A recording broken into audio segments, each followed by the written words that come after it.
Hey guys, it's Jules here. It's been a while since I made an actual stretching video on this channel, and to be honest, most of them were made in 2010 when I was in 10th grade, and I was like just starting out stretching, so I don't know, I feel like some of the things I said weren't really right, and like as I've been stretching my ears for almost 3 years now, I feel like I have more useful information to tell you guys and I needed to make like an updated stretching video. So this is just how I stretch my ears. Right now I'm at 1/2 inch. I just have some like rose quartz plugs. They're really pretty. They like blend in pretty well. Yeah, I've never had a blowout or any of that type of stuff. I know that it's like a really controversial topic on YouTube, talking about like the healthy way or the proper way to stretch ears, and a lot of people with like huge stretched ears are always like attacking the little people who make like one little mistake. But to be honest, stretching ears is different for anyone. Like there are general guidelines that you should follow, and I think like some rules are more important than others, but yeah, I'm just going to tell you guys how I stretch my ears because I think that my ears are really healthy. You know, my lobes are pretty fat. I think that, here, let me take it out. Oh, I just stretched these to 1/2 inch, so it's still kind of tight. They don't look like a shriveled butthole, like, you know. If you stretch your ears wrong, you can tell because they look nasty as hell when you take them out. But, yeah, I'm just going to tell you guys some of my tips and tricks that I use for stretching my ears. On some of my previous videos, I have stretching from like 14 to 12 or like, I don't know, like the really small sizes, because I used to have my second hole stretched to a 2 gauge, and you can see that's completely closed up. So that's 100% proof that if you do stretch your ears right, that you will be able to get them back down to any size you want, because you can't even tell, like barely at all, that I used to have that stretched, and that was pretty big, and now I just have these ones. But okay, so to get started for stretching, you're going to want to make sure that you've had your ears pierced, duh, but you need to make sure that you've had your ears pierced for about 6 weeks. Honestly, I had my ears pierced when I was like 5, so that wasn't a problem for me. If you just got your ears pierced, make sure that they're fully healed, or else it's really going to mess with your stretching. Okay. I would suggest, I have like all my jewelry over here, definitely start with the size, whatever. If you don't know exactly what size you were started at 16 or 14 with tapers. A lot of people say that using plastic tapers is bad, and I would agree with that, even though obviously I'm clearly guilty of that, because during my stretching journey, I didn't really watch stretching videos. I didn't really care at the beginning. Kids are stupid. They just see other kids. You should not wear these as jewelry. I think I would say it's fine to stretch with these as long as you immediately replace it with something like this, which is metal. And this is a single flare plug. If you take off this little O-ring, you can tell that that'll just slide right in your ear. And so I think that using plastic tapers is fine. Honestly, I think it's kind of hard to find metal tapers sometimes. I mean, I didn't really try very hard, and I mean, I used to wear these and like just keep them in, but it's a really bad idea. Once you get to like bigger sizes, I would say maybe past like a 4. If you keep these in, then it's going to put uneven weight. It's going to be, here's your stretched ear, and then this is going to be hanging down, and so that can really harm the back of your ear when you're stretching them. So yeah, definitely make sure that if you're going to be stretching with acrylic tapers, have something that's metal or glass that's a single flare that you can just put in immediately after, and that'll help with the healing a lot, because my ears aren't very sensitive at all, but a lot of people, they have like allergic reactions to this, and this isn't really something that you want to have on a healing fistula, which is what that's called. So yeah, when you do stretch, it does hurt your ear, and it makes it kind of like a piercing where it's like a fresh wound, not necessarily like shouldn't be bleeding or broken skin or anything, but your body is really sensitive, so you want to treat it right, and don't leave these in. That's something that I wish that I knew when I was younger. Alright, so how I usually stretch is I get some type of lubrication. This is what I would really recommend. This is emu oil. The label is kind of fading because, I don't know. And this just comes in a little dropper. I also have it in this kind of stuff, which is, I don't even know if this is good to use or not because I'm pretty sure it has other things besides emu oil. But yeah, I get some type of like oil, A&D ointment, vitamin E oil, something that's natural and good for your skin. I wouldn't recommend using Neosporin, even though I did say that in my last video that that's what I was using. But it can actually trap bacteria inside, and that's definitely not what you want when you're stretching your ears.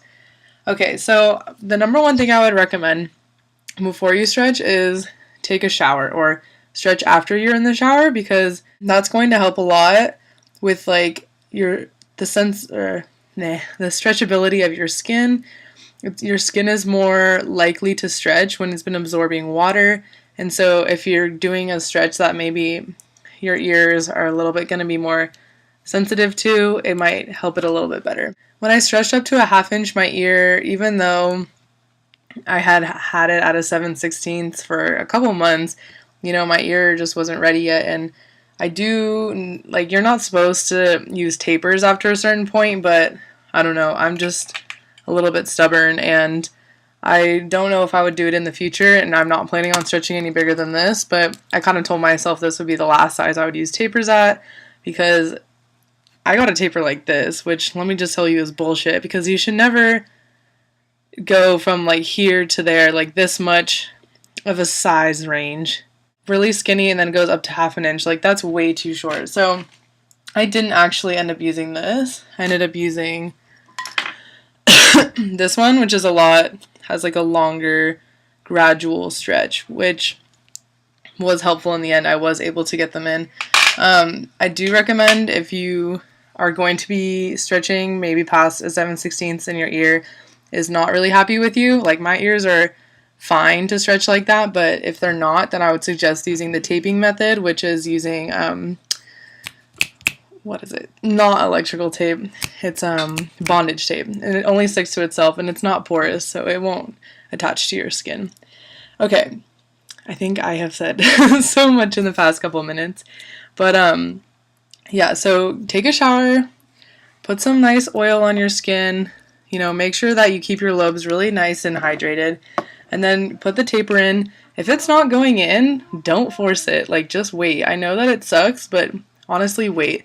For the smaller sizes, I could do it like every 2 weeks or every 3 weeks, but once I got to like a 0, I waited months. Not on purpose, but if I was doing it on purpose, I would have waited months. And when I got to a 00, I waited a long time before I went to 7/16. And then I waited at least 2 or 3 months before I went to the 1/2 inch, and my ears were barely ready to go to 1/2 inch. Like, you can tell when they're not ready.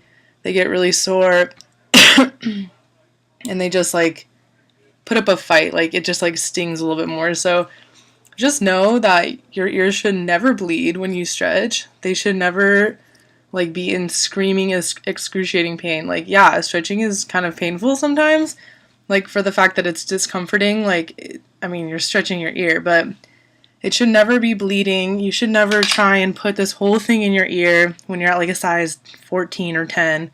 Like, don't skip sizes. That's all I have to tell you, is the key to healthy lobes is not skipping sizes. I cannot tell you how many nasty people I've seen on YouTube with the thinnest, disgustingest lobes. Like, if you're planning on ever taking them out and having them go back to your normal size, good freaking luck. If you have skipped sizes, your ears are not going back, because you're just blowing them out and creating scar tissue that's not going to close.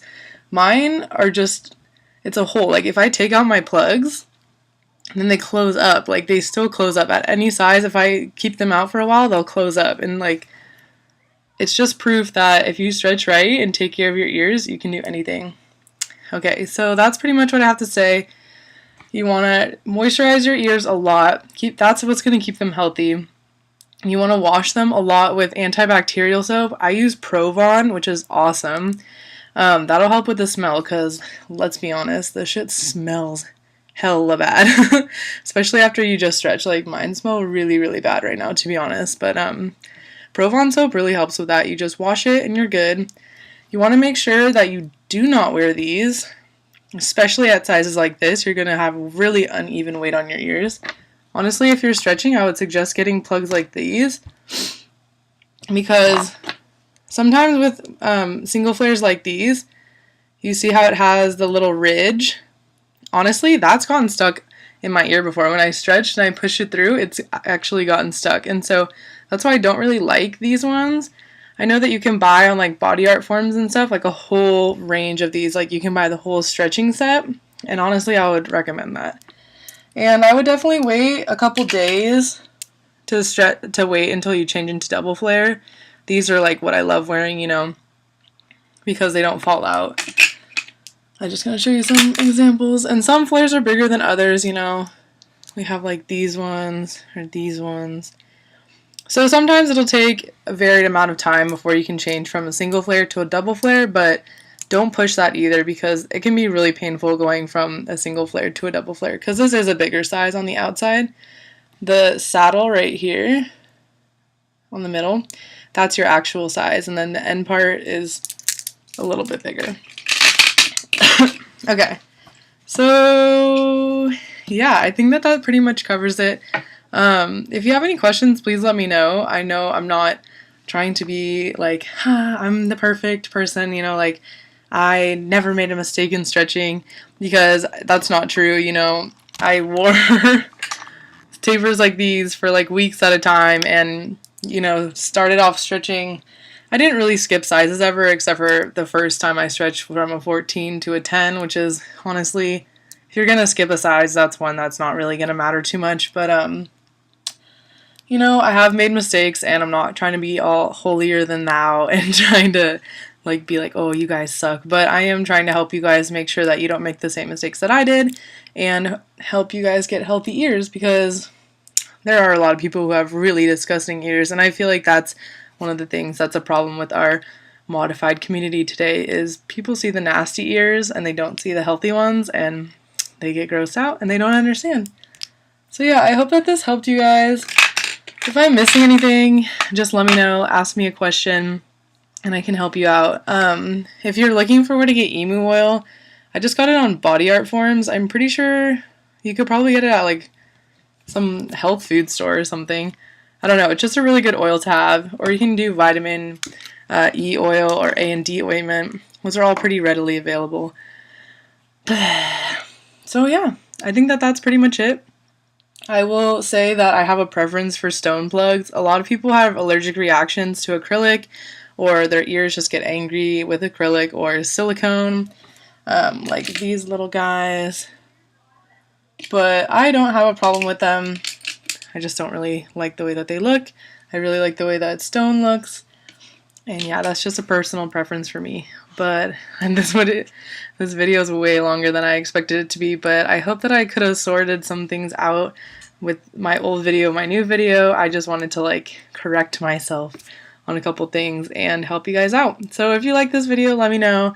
Shoot me a message. I know a lot of you guys have questions, and I'll try and help you. And yeah, thanks so much for watching, guys. I'll see you later. Love you. Bye.